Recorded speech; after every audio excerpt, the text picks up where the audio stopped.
재구장 죽음과 영원. 삶을 살다 보면 늘 상실을 겪는다. 재산이나 집, 가까운 사람을 잃어버리기도 한다. 명예나 직업, 몸의 기능을 잃어버리기도 한다. 그렇게 깊은 상실을 경험할 때마다 내 안에 있던 무언가가 죽어버린다.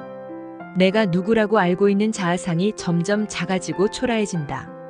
방향 감각을 상실하기도 한다. 나는 무언가를 잃어버렸는데 그것을 잃은 나는 그럼 누구지? 무의식 중에 나의 일부라고 동일화했던 형상이 나를 떠나거나 해체되면 극히 고통스럽다. 이를테면 내 존재의 그물망에 횡하니 구멍이 뚫린 기분이다. 내 가슴에도 구멍은 남아있다. 그렇지만 고통과 슬픔을 부정하지도 무시하지도 말라.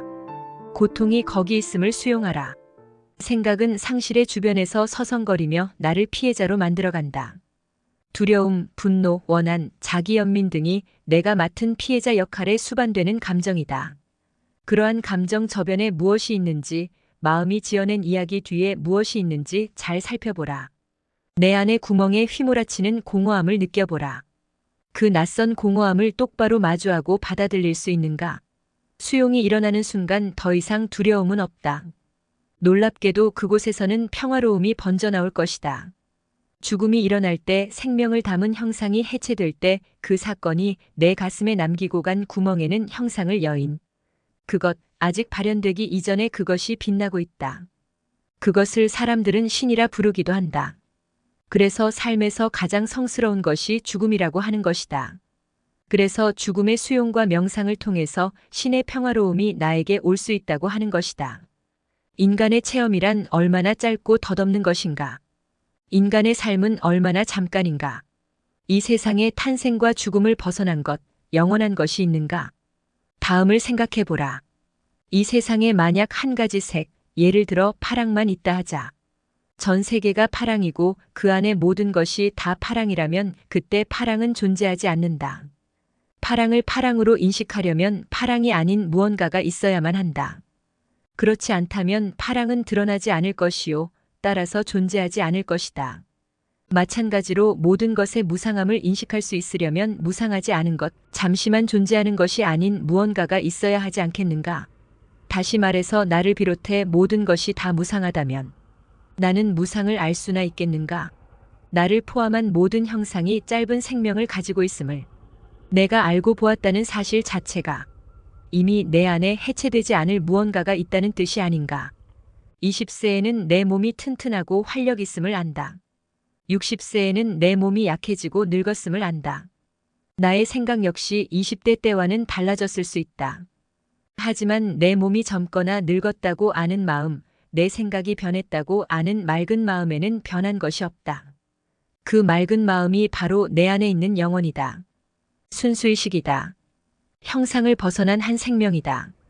나는 그것을 잃을 수 있는가? 아니다. 내가 바로 그것이다. 어떤 사람들은 죽기 직전에 깊은 평화에 잠겨 몸에서 빛이 난다. 마치 해체되는 형상에서 무언가 빛이 발현되는 듯이 말이다. 때로 매우 늙은 사람들, 중병을 앓고 있는 사람들이 생의 마지막 몇 주, 몇 달, 심지어 몇 년 동안 거의 투명해진 것처럼 보일 때가 있다.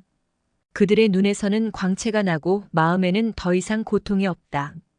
수능을 통해 모든 것을 다 놓아버렸기 때문에 생각이 만들어낸 에고적 나가 이미 해체되어 버렸다. 그들은 죽기 전에 이미 죽은 사람들이다. 죽음을 벗어난 무언가를 발견한 사람들만이 갖는 깊은 평화를 찾은 사람들이다. 모든 사고와 재난에는 늘 구원의 가능성이 들어있다. 다만 사람들이 그것을 알아보지 못하고 흘려보낼 뿐이다. 전혀 예상치 못한 죽음이 코앞에 닥쳤을 때 느끼는 극도의 충격은 의식으로 하여금 형상과 나를 동일시했던 과거의 습관을 한순간에 놓아버리게 하기도 한다. 육체가 죽기 직전 마지막 짧은 순간에, 그리고 죽음의 순간에 나는 나를 형상을 벗어난 자유의식으로 체험하는 것이다. 그때 돌연히 두려움이 사라지고 한없는 평화로움이 찾아든다. 모든 것이 다 좋다는 것을 깨닫는다. 죽음은 단지 형상의 해체에 불과함을 알게 된다. 그리고 죽음은 결국 착각에 지나지 않음을 깨닫는다. 나의 몸이 나라고 생각했던 착각. 죽음은 현대 문화가 믿도록 강요하는 것처럼 그렇게 이례적인 일도 가장 끔찍한 일도 아니다. 죽음은 세상에서 가장 자연스러운 일이며 그 반대인 탄생에서 분리될 수 없는 것이다. 죽어가는 사람 옆에 있을 때 이를 잊지 말라. 한 사람의 죽음을 맞이하여 임종을 지키는 사람으로서 그리고 벗으로서 그 자리에 있는 것은 지극히 성스러운 행위이며 대단한 특권이다. 죽어가는 사람과 함께 있을 때 다가오는 어떤 체험도 부정하지 말라. 지금 일어나고 있는 일을 부정하지 말고 느끼고 있는 감정도 부정하지 말라. 내가 사자를 위해 아무것도 해줄 수 없다는 사실 때문에 무력감이 들고 화가 나고 슬플 것이다. 그 느낌을 받아들여라. 그리고 거기서 한 걸음 더 나아가라. 내가 할 수 있는 일이 아무것도 없음을 받아들여라. 완전히 받아들여라. 나에겐 통제권이 없음을 받아들여라. 체험의 매 순간에 깊이 순응하라. 죽어가는 이가 체험하는 고통과 불편함뿐 아니라 거기 수반되는 나의 감정에도 순응하라. 그렇게 순응한 의식 상태, 그리고 그와 함께 오는 고요함이 사자에게 큰 도움이 되고 죽음으로의 전이를 용이하게 해준다. 말이 필요하다면 내 안에 있는 고요함에서 나올 것이다. 하지만 말은 다만 보조적 역할을 할 뿐이다. 고요함과 함께 축복이 온다. 평화로움.